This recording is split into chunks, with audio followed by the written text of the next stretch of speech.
got a scholarship from the Indian government, from the Dutch government, to go and study in Amsterdam for a year.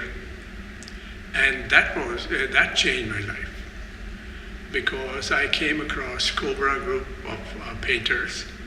I came across fantastic museums. I came across wonderful people who were running the museums. And I have lots of friends I made in the artist community in Amsterdam in 63 and 64. So then I had gone back to India for about a year, 2 years, and then 66 we actually came to, the opportunity was there. We were not thinking of coming to Canada, it just happened. I might add here, life doesn't happen according to our wishes. It has its own design, and in our case, in my case, it has been flowing the way it wants to flow. So I think this is very interesting. Where we were living, my wife and I, in India, in Delhi, 4 houses away, a Canadian immigration office moved. And while they were moving their furniture in, I went to inquire what office was it. They said immigration. I said, what is that? I didn't know the meaning of the word immigration.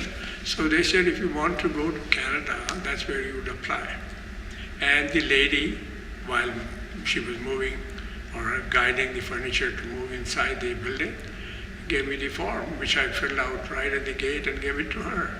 6 months later, we got a call, and we went there, 4 houses down, and they say, you'll fit in very well. When do you want to go? So during that period, I had come across, through the pointing out by a British art critic who was living there and doing his thesis in India, George Butcher. So he said, he showed me a Life magazine, and there was an article, very interesting article about Marshall McLuhan. And I read that about his theory about media and so on.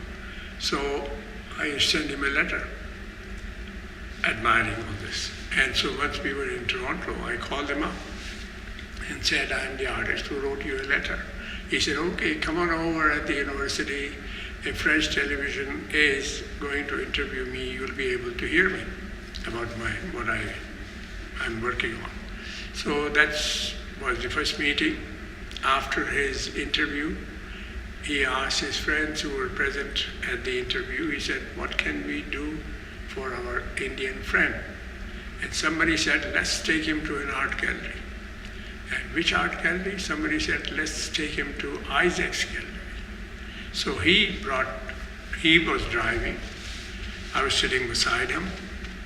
And one of his friend, writer friend, lady friend, was sitting at the back of the car. And he brought me to the Isaac's gallery.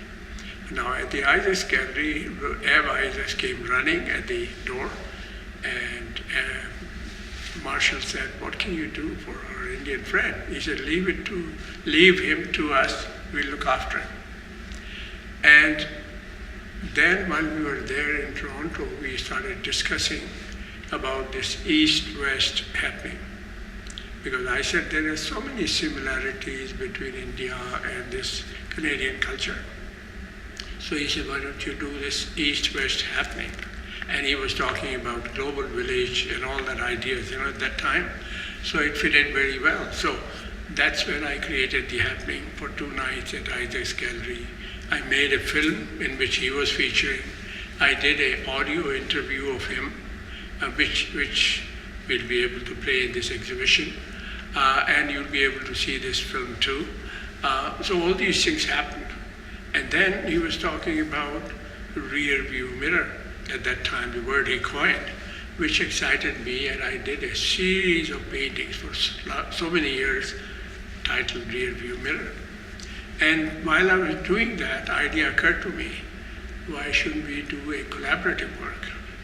So I asked him, I said, I'd like to do a collaborative work. And what I'll do is I'll paint my part and you just do the writing, what your theory is. you just write on the whole painting wherever you want, in whichever way you want. He said, okay, it's a good idea.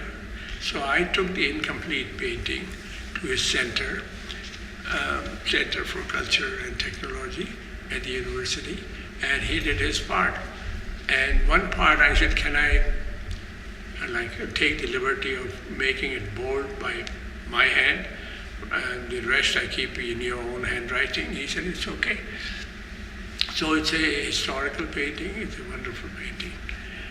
So that is, that's so much, and that was good at that time, because in 66, 67, he was very healthy. He was in best form. Once he went to Fordham University, he got, he was operated for brain tumor. After that, when he came back to Canada, he had a stroke, he lost his speech. So I would say the kind of work we did at that time was when he was in the top form. There's one more thing happened actually. I went to university, we were walking the campus, and then I used the word collage. And so he stopped me, he says, stop. And he started elaborating on collage, what collage is. Almost, I would say,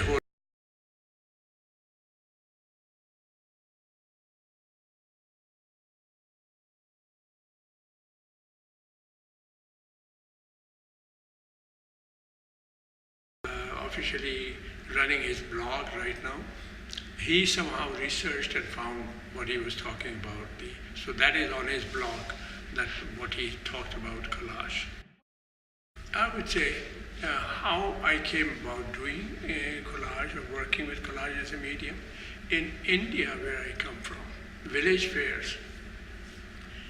My father used to take me to village fairs, and there are a lot of handcrafted, handmade toys and other artifacts which are sold there, which are actually basically from recycled material and also in collage form. And that impressed me most. So that's where I got my first. And also our gods, and some of our gods and goddesses, which are a little abstract. There could be a piece of stone and there might be some paint on it, and there might be some foil on it representing certain deity. So that is actually collage form. That appealed to me too. So that seed I took in my mind when I went to Amsterdam.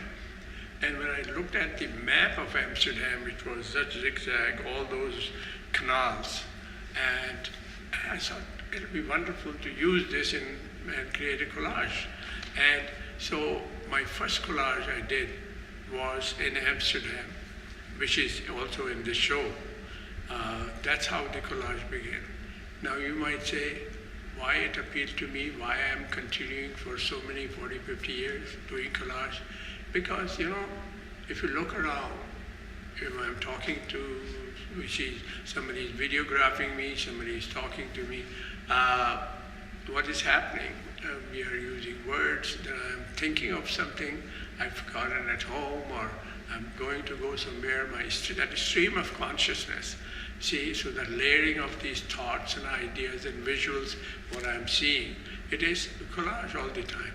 And if you see TV, or if you see cinema, or if you see newspaper, that is actually collage form everywhere.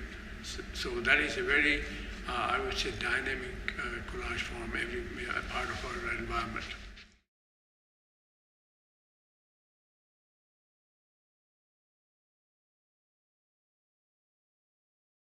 From Bombay, went to Calcutta.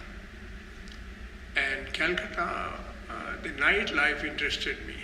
I did a series of paintings called Calcutta by Night. While in Calcutta, one of the most important filmmakers in India, even though the film industry was in Bombay, but one of the most important filmmaker was in Calcutta, and he was doing films in his regional language, Satyajit Ray, R-A-Y. He's world known. I saw his films. I was impressed. I was kind of impressed. I thought, wow, that's work of art. And I should go on making film. So I contacted him, and he gave me some time, couple of hours, and explained how he started and so on, and what could I do, what books could I read to get started. But when we came to Canada, and that I saw an opportunity to learn filmmaking. So at that time, I was teaching in Hamilton, teaching art in a high school, and Ryerson was having a program, extension program for filmmaking, motion picture production, at that time it was called.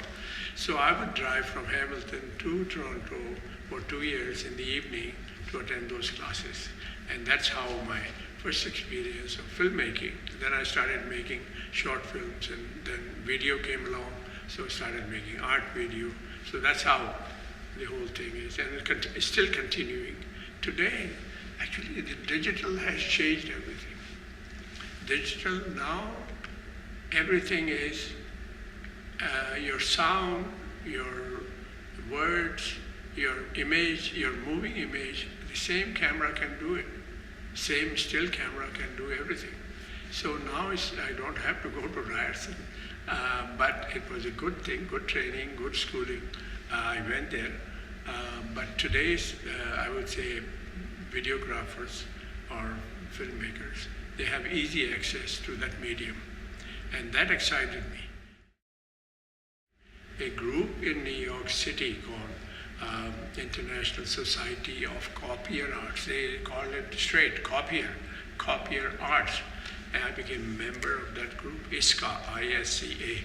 And I work with them. They'll bring about bookworks, they'll bring about mail art, they'll bring about xerographic exhibition, international exhibition.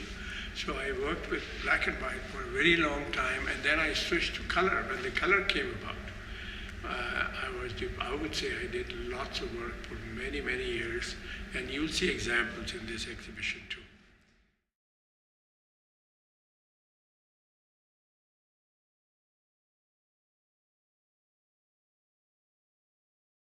That's very interesting.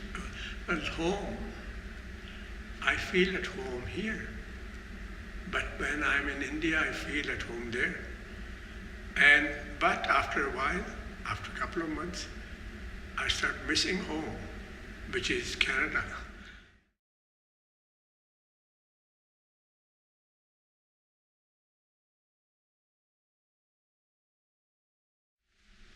Actually, the story about my life and the journey about my life, there are two ways it has happened. I ran into some people, I met them, or I heard them, whatever they were talking about, not addressing me by addressing the public, but something appealed to me. I was not looking for them.